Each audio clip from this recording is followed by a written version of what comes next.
মালদ্বীপ একটা ছোট একটা দেশ, কিন্তু এই ছোট্ট একটা দেশে হাজারো ছেলের স্বপ্ন এবং হাজারো ছেলের স্বপ্ন ভাঙাও হয়।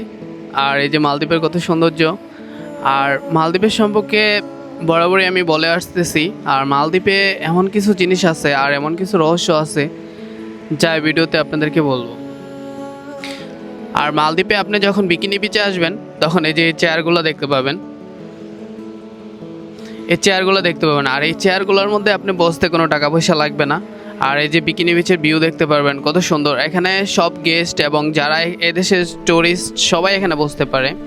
আর এখানে সবাই বসতে পারে, এখানে যে গেস্ট শুধু বসতে পারবে তা না।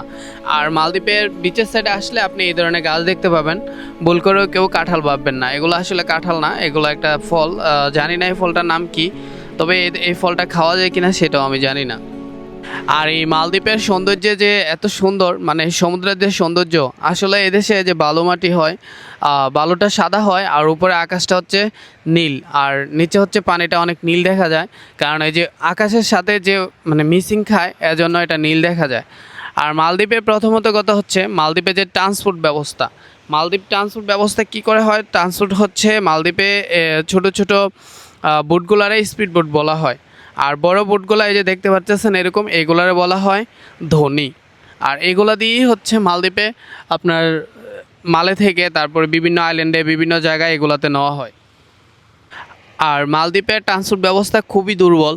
আর কেন দুর্বল সেটা হচ্ছে, মালদ্বীপে যখন আপনার ওয়েদার খারাপ থাকে বা আবহাওয়া খারাপ থাকে, তখন মনে করেন যে এদেশে মানে তখন কোনো ট্রান্সপোর্ট ব্যবস্থা হয় না। কারণ আসলে সমুদ্রের উপর নির্ভরশীল, তো সমুদ্রে যদি সমুদ্র ভালো থাকে তখন মনে করেন যে সব সময় রেগুলারলি সপ্তাহে 1 দিন 2 দিন 3 দিন এরকম ট্রান্সপোর্ট আসে। যখন আসে তখন খাবার সাপ্লাই হয়, সব কিছু আপনার সব কিছু আনতে হয়। কারণ এই দেশটা হচ্ছে 218টা আইল্যান্ড নিয়ে একটা মালদ্বীপ। তো মেইন আইল্যান্ড হচ্ছে আপনার মালে। আর মেইন আইল্যান্ড হচ্ছে মালে। মালে বলতে গেলে যেরকম আমাদের বাংলাদেশে ঢাকা, ওই রকম এদেশেও মনে করেন যে মালে। কারণ এই মালদ্বীপ শহরটাই হয়েছে পুরাটাই মালে। আর এই মালে থেকে সব কিছু প্রোডাক্ট আসা যাওয়া হয়। আর আইল্যান্ডে আপনি চাইলেও কোনো কিছু পাবেন না। আপনার যদি একটা পছন্দ হয়, একটা ফোন কিনতে মন চাইতেছে, অনলাইনে দেখছেন, সেটাও যদি আপনি কিনতে হয় তো আপনার ওই যে মালে যেতে হইব, নাহলে মালে কেউ থাকলে তারপরে আপনি আনতে পারবেন। এখন একটা দেশে এইরকম ট্রান্সপোর্ট ব্যবস্থা বা এরকম যদি হয় তাহলে তো আসলে চলাফেরা করাটা অনেক কষ্ট। কারণ এই দেশের মানুষ তো সহজেই যাইতে পারে। আমরা যারা কাজ করতে আসছি বা কাজ করি, তাদের তো আসলে এত সহজ হয় না জিনিসটা। কারণ আমরা তো ছুটি পাইতে হয়, সব কিছু ম্যানেজ করতে হয়। আর আসলে সব দিকে চিন্তাভাবনা করা হয় না। মালদ্বীপ ট্রান্সপোর্ট ব্যবস্থা আগে থেকে এরকম, কারণ এই যে শহর থেকে সব কিছু আনা হয়, না হইলে আপনার কোনো কিছু এমনও আইল্যান্ড আছে সপ্তাহে মাসে 1 দিন ট্রান্সপোর্ট যায়। যাওয়ার কারণে কি হয়, তারা আসলে যখন বৃষ্টি আসে বা যখন আবহাওয়া খারাপ থাকে তখন তো আসলে ট্রান্সপোর্ট যায় না। তখন এমনও আইল্যান্ড আছে 1 সপ্তাহ 10 দিন 15 দিন পর্যন্ত খাবারের সংকটে পড়ে থাকে। তো এবার বুঝেন যে মালদ্বীপ কেমন কেমন দেশ। আর এমনিতে পরিবেশ সুন্দর। আর এই দেশটা অনেক মানে সাজানো গোছানো থাকে, মানে পরিবেশটা অনেক সুন্দর করে রাখে। কারণ এই দেশে ছোট্ট একটা দেশ, তো পরিবেশটা সুন্দর করে রাখা তাদের মানে পসিবল হয়। আমাদের বাংলাদেশে তো মনে করেন যে বড় দেশ, কারণ এই কারণে পরিষ্কার রাখতে পারে না। আর মালদ্বীপের সমুদ্রের পানি কিন্তু অনেক লবণাক্ত, অনেক ভারী হয়ে থাকে, বুঝছেন। যা ভারী হওয়ার কারণে মনে করেন যে এই সমুদ্রে যদি আপনি 1 ঘন্টা বা 2 ঘন্টা থাকেন তাহলে আপনার শরীরে অনেক ব্যথা করবে।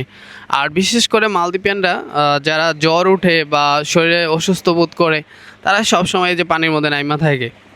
তো এখন মালদ্বীপে যে ট্রান্সপোর্ট ব্যবস্থা আসলে খুবই দুর্বল, মানে এক কথায় মানে খুবই দুর্বল। তারপরে দেশে মানুষে মানে সব কিছু ম্যানেজ করে। আর আমরা যারা বাংলাদেশে থাকি আমরা আসলে সত্যিই অনেক শান্তিতে থাকি, কারণ আমরা চাইলে হাতের নাগালে সব কিছু পাই। আমরা চাইলে আমাদের শহর আমাদের কাছে থাকে যে কোনো। আর এদেশে মানুষে সব কিছু কিনতে গেলে শহরে, শুধু শহরে, আইল্যান্ডে একদমই পাওয়া যায় না। আমি যেখানে আছি এটা একটা আইল্যান্ড, আর ওই যে ওইটা হচ্ছে একটা রিসোর্ট। তো রিসোর্টে মনে করেন যে সব কিছু পাওয়া যায়, কিন্তু সব কিছু এক্সপেন্সিভ, মানে খুবই দাম। একটা পানির বোতলের দাম 1.5 লিটারে বাংলাদেশে যা 500 টাকা 600 টাকার মতন পড়ে, যা এই দেশের টাকায় মানে US ডলার $5 $6 দিয়ে একটা পানি কিনতে হয়। তো এবার বুঝেন যে কি অবস্থা। আমরা যারা বাংলাদেশে এখানে কাজ করতে আসি আমাদের তো মানে ইনকামের চাইতে খরচ বেশি হয়, কিছু কিছু ক্ষেত্রে বা কিছু কিছু জায়গায় তো ইনকামের চাইতে খরচ বেশি। তো মালদ্বীপে ট্রান্সপোর্ট ব্যবস্থা তো এইটা। আর এখন হচ্ছে মালদ্বীপে যারা হসপিটালে মানে মেডিকেল যারা যারা মেডিকেল মানে বাংলাদেশে যারা অসুস্থ হয়, তো এটা কি করে হয়, যখন অসুস্থ হয় বাংলাদেশের মানুষ বা মালদ্বীপের মানুষ আর বাংলাদেশের মানুষের মধ্যে অনেক তফাৎ। এদেশে যখন আপনার আইডি কার্ডে ভিসার মেয়াদ থাকবে বা আপনার ইন্স্যুরেন্স থাকবে, আপনি ততক্ষণই ডাক্তার দেখাতে পারবেন। আর ইন্স্যুরেন্স মানে হচ্ছে 600 টাকা বা 800 টাকা, মানে প্রত্যেক বছরের জন্য 600 বা 800 টাকা। এই 800 টাকা যদি মেডিকেল ইন্স্যুরেন্স যদি শেষ হয়ে যায়, তাহলে মনে করেন যে শেষ, আপনি পরের বার আপনি ডাক্তার মানে নিজের টাকা দিয়ে নিজে খরচ করে দেখাইতে দিব। আর এই দেশে মানুষের জন্য সবই ফ্রি, মেডিকেল চিকিৎসার জন্য ফ্রি। আর আরেকটা কথা বলি, আপনি যখন ডাক্তার দেখাবেন বা আপনি যখন সব কিছু মানে আপনারা যদি অসুস্থ হন, তো আপনি যদি ডাক্তার দেখান বা কোনো কিছু করেন, সেটা একমাত্র নির্ভর করে ডাক্তারের উপর, যে ডাক্তার কত টাকা নিতেছে বা কোন ডাক্তারে কত টাকা নিতেছে। আবার প্রত্যেকটা ডাক্তারের জন্য ভিজিট কিন্তু আলাদা আলাদা। সো যারা মালদ্বীপে বা কাজের জন্য আসে বা কাজের জন্য থাকতেছে বা কাজ করতেছে, আমাদের জন্য একটু কষ্টই হয়। চিকিৎসা ব্যবস্থা ততটাও ভালো না, তবে আমাদের দেশের চাইতে একটু ভালো। আর আমাদের দেশের চাইতে কেন ভালো, সেটা হচ্ছে এদেশের ডাক্তারগুলো হচ্ছে আপনার খুবই প্রেসক্রিপশনে খুবই কম ওষুধ লেখে, এবং হচ্ছে আপনার যেটা লেখে সেটা কার্যকরী। আর মানে ভুলভাল ওষুধ দেয় না বা ভুলভাল কোনো কিছু বলে না। আর আপনি যখন ডাক্তারের কাছে যাবেন, তখন আমার অভিজ্ঞতাটা শেয়ার করি। আমি তো একবার আইসা অসুস্থ হয়েছিলাম, আমার ডেঙ্গু হয়েছিল। তখন আমি ডাক্তারের কাছে গেছিলাম, তখন ডাক্তার আমাকে সব কিছু ধইরা জিজ্ঞাসা করলো। দেন আরেকজন সাথে থাকে মহিলা, ওটা নার্স না, মানে জাস্ট আপনাকে হেল্প করার জন্য।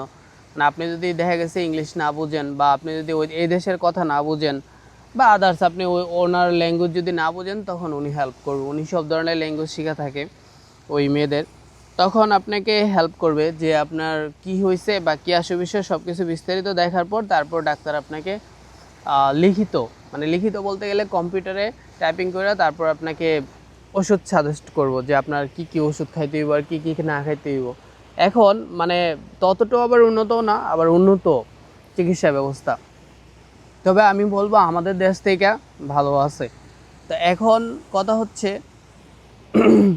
আর মালদ্বীপে আপনার যখন জ্বর উঠবে বা আপনার ঠান্ডা লাগবে, আপনি যখন যাবেন ডাক্তারের কাছে, তখন আপনাকে ডাক্তার প্রোভাইড করবে যে আপনি ফ্রুট মানে একদম লিকুইড জাতীয় খাবার খাইতে।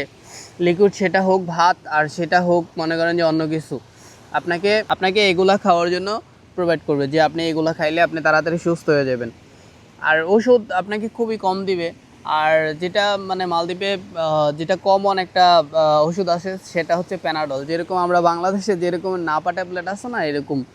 তো প্যানাডলটা খাইলে কি হয়, আপনার শরীরে ব্যথা বা জ্বর থাকলে টুকটাক ওইটা সেরা ফেলায়।